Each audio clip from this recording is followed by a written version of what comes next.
오늘 우리에게 주신 하나님 말씀은 신약성경 사도행전 9장 19절부터 31절까지의 말씀입니다.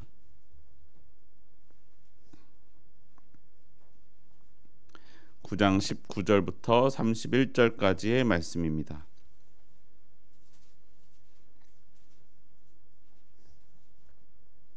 저와 여러분이 한 절씩 교독하겠습니다. 음식을 먹음에 강건하여 지니라. 사울이 다메섹에 있는 제자들과 함께 며칠 있을새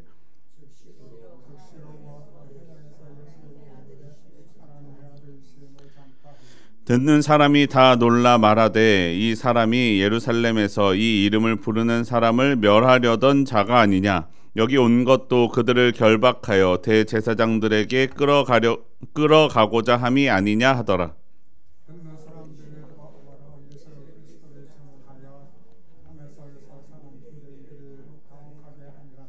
여러 날이 지남에 유대인들이 사울 죽이기를 공모하더니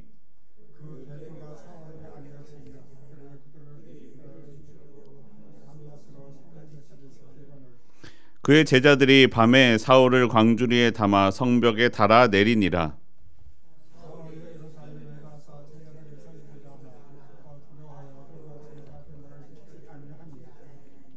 바나바가 데리고 사도들에게 가서 그가 길에서 어떻게 주를 보았는지와 주께서 그에게 말씀하신 일과 다메섹에서 그가 어떻게 예수의 이름으로 담대히 말하였는지를 전하니라.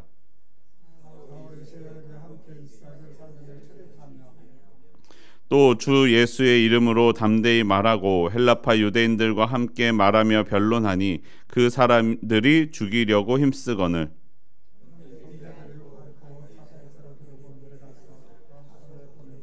31절 말씀 함께 읽겠습니다. 그리하여 온 유대와 갈릴리와 사마리아 교회가 평안하여 든든히 서가고 주를 경외함과 성령의 위로로 진행하여 수가 더 많아지니라. 아멘. 오늘도 이 새벽을 깨우며 나온 여러분 환영하고 축복합니다. 우리의 기도 가운데 하나님의 역사가 일어납니다. 우리의 기도는 보잘것없고 작아 보이지만 우리의 작은 기도가 크신 하나님을 움직이는 힘이 됩니다. 우리 하나님과 함께 오늘도 하루를 힘차게 살아나가시기를 바랍니다. 오늘 본문에서는 세 가지의 부류의 사람들이 나옵니다. 먼저는 사도 바울을 잡으려고 했던 유대인들입니다. 그들은 오랫동안 사울이었던 사도 바울과 함께 예수님을 따르는 사람들을 잡았고 옥에 가두었던 사람들이었습니다. 그들은 사도 바울이 저렇게 변한 것이 마음에 들지 않았습니다. 변절자이잖아요. 그래서 24절과 29절에 말씀하는 것처럼 사도 바울을 잡아서 죽이려고 하였습니다. 자신들의 뜻을 떠난 사도 바울을 싫어하였던 것이죠. 그리고 또 다른 사람들은 그리스도인들입니다. 사도 바울은 함께 예수님을 믿는 그리스도인들도 좋아하지 않았습니다. 사도 바울은 예루살렘으로 가서 함께 예수님을 믿는 제자들과 교제하고자 하였습니다. 하지만 사람들은 사도 바울의 회심을 아직 믿지 못했습니다. 그래서 여전히 그를 두려워하였습니다. 사도 바울과 함께하는 것이 혹 저가 어떤 계략을 써서 우리를 다 잡아가려고 들어온 것이 아니냐라고 생각하며 함께하고 싶어하지 않았다라는 것입니다. 그때 여러분 세 번째 부류의 사람들이 있습니다. 바로 그 사이에 있던 사람들입니다. 사도 바울을 잡으려던 사람들과 사도 바울 사이에 사도 바울을 도망하게 해준 사람들이 있습니다. 그들로 말미암아 사도 바울은 목숨을 건질 수 있었고 다소로 그리고 예루살렘으로 도망할 수 있었습니다. 그리고 또 사도 바울을 믿지 못하는 그리스도인과 사도들, 그 제자들, 그리스도인과 사도 바울 사이에 있었던 사람들이 있습니다. 마치 바나바와 같은 사람들이었습니다. 사도 바울의 회심을 믿어주며 그와 함께 교제하였습니다. 다른 사람들 앞에서 사도 바울을 변론해주고 그의 회심을 함께 나누어 주었던 사람들입니다. 여러분, 이 세 번째 부류의 사람들이 중요합니다. 우리 예수님께서는 하나님과 우리 사이에 서 주셨습니다. 하나님 앞에서 우리의 대속물이 되어 주셨습니다. 나의 죄를 위하여 하나님 앞에서 대신 죽어 주셨습니다. 그리고 사람들 앞에서 이 땅 가운데 하나님의 뜻을 가르쳐 주셨습니다. 여전히 우리와 함께 하시며 주님의 성령으로 말씀하십니다. 우리는 그 사이에 계신 우리 주 예수 그리스도로 말미암아 오늘을 살아가게 됩니다. 사랑하는 성도 여러분, 여러분의 삶의 자리는 어디에 있으십니까? 그리스도인의 삶의 자리는 늘 그 둘 사이에 자리 잡고 있어야만 합니다. 죄악된 세상 가운데 하나님 앞에서 앞장서서 나에게 죄가 없는 것 같아 보이는 그 일 가운데에서도 내가 앞장서서 회개하며 기도하는 그 자리가 우리 그리스도인들의 자리가 되어야 합니다. 그리고 하나님을 믿지 못하고 하나님을 알지 못하는 그 사람들에게 우리 하나님을 전하며 살아가는 자리가 우리의 자리가 되어야 합니다. 여러분, 예수님이 먼저 그 자리에 서 있어 주셨습니다. 예수님처럼 오늘도 우리가 예수님의 마음으로 그 둘 사이에 있어야 할 우리의 삶이 되어야 합니다. 여러분, 여러분의 삶 가운데 내가 사이에 있어 주어야 할 자리가 어딘지 돌아봐 주시기를 원합니다. 그리고 그 둘 사이에서 서로를 위하여 중보하며 그들을 붙잡아주고 일으켜주는 주의 자녀가 되는 예수님을 닮아가는 오늘 하루의 삶이 되기를 바랍니다. 사울이 회심하고 유대인들은 사울을 죽이려고 하고 그리스도인들은 사울을 믿지 못하는 이런 어떤 혼란스러운 초대교회의 상황 가운데 오늘의 말씀은 이때까지의 내용들을 정리하며 한 줄의 문장으로 마무리하며 이렇게 말씀합니다. 사도행전 9장 31절 말씀입니다. 31절 말씀 우리 함께 한 목소리로 읽겠습니다. 그리하여 온 유대와 갈릴리와 사마리아 교회가 평안하여 든든히 서가고 주를 경외함과 성령의 위로로 진행하여 수가 더 많아지니라. 아멘. 온 유대와 갈릴리와 사마리아에 있는 교회들이 평안하여 든든히 서갔습니다.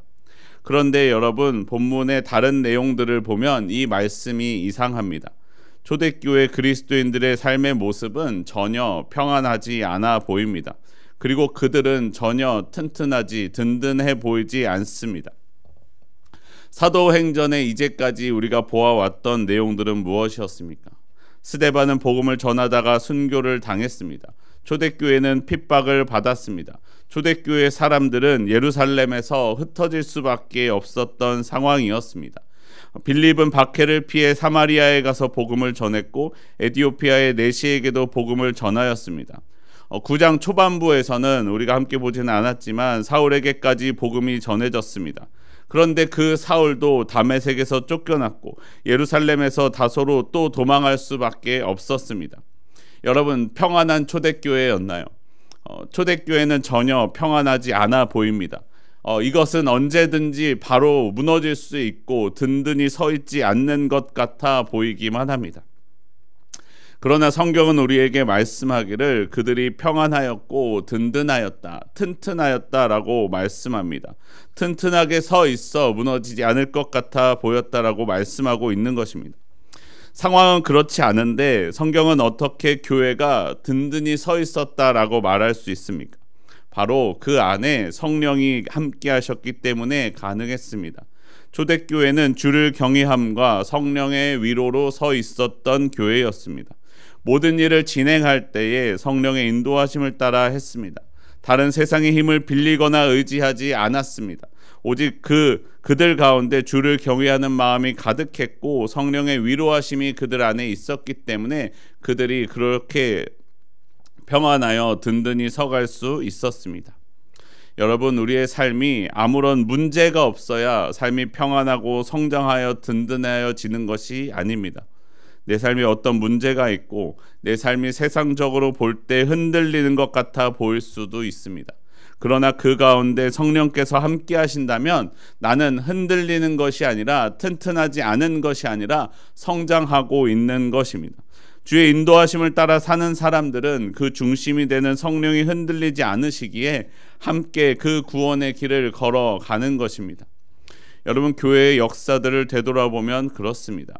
교회는 언제 성장했느냐? 교회는 박해가 있을 때, 교회에 핍박이 있을 때 오히려 더 성장해 갔습니다. 오히려 교회가 세상의 권력을 갖게 되고 힘을 갖게 되었을 때, 어떤 힘들도 교회를 손댈 수 없게 되었을 때 교회에는 위기가 찾아옵니다. 교회에 아무런 문제도 어려움도 없는 그때가 오히려 교회는 부패하고 복음을 잃어버렸던 모습들이 있음을 우리는 기억해야 됩니다. 여러분, 우리는 신앙적인 모습이 없어지는 것을 두려워해야만 합니다. 내 신앙이 신앙이라는 형태는 있지만 본질이 세상적인 것과 똑같아지는 것, 그렇게 변하는 것을 두려워해야 됩니다. 내 안에 성령이 계실 때 우리는 그것을 지킬 수 있습니다. 내 삶에 만약에 어려움이 찾아왔다고 할지라도 그 어려움은 더욱 하나님을 바라보게 해줍니다. 우리가 이렇게 나와서 기도함으로 성령님의 하나님의 도우심을 구하게 해줍니다.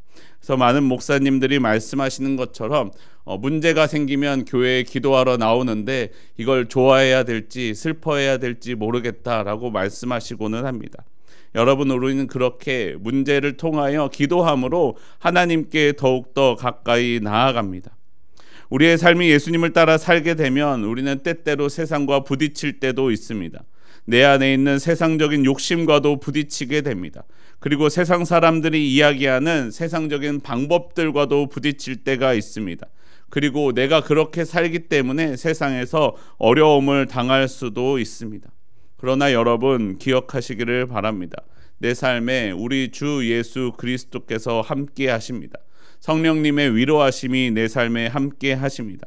그 성령님을 힘입어 구원의 길을 걸어가는 저와 우리 한빛교회 성도님들이 되기를 소원합니다. 예수님이 걸으셨던 그 길을 성령에 힘입어 함께 걸어가며 흔들리더라도 무너지지 아니하고 오히려 성장해 나아가는 저와 여러분의 삶이 되기를 소원합니다. 우리 함께 기도하겠습니다. 하나님, 여러 가지 문제들 가운데에서도 평안하여 든든히 서갔던 초대교회의 모습을 기억합니다. 주여, 우리 가운데 성령께서 함께하사 나의 삶에 어떠한 내 삶을 흔드는 문제가 있다고 할지라도 주님과 함께 평안하여 든든히 서가는 주의 자녀가 되게 하여 주시옵소서. 나를 그렇게 세우신 하나님의 뜻대로 하나님과 세상 사이에서 내가 서서 세상을 위하여 기도하며 세상의 복음을 전하며 살아가는 주의 자녀가 되게 하여 주시옵소서. 우리 주 예수 그리스도의 이름으로 기도합니다. 아멘.